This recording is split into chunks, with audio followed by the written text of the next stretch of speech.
Udah guys, ini udah terbukti katanya dia dulu itu belajar keilmuan, terus dipakai berantem itu udah biasa loh guys, namanya juga anak muda gitu kan. Dan dia itu punya kodam terus dibuat berantem ya. Kalau dia tidak terluka itu bukan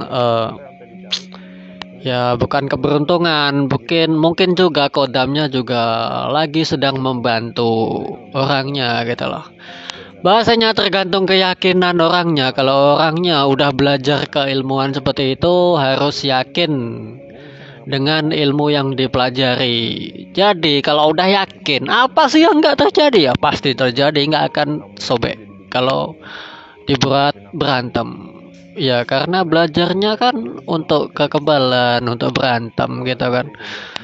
Walaupun duel satu lawan satu pakai celurit, yang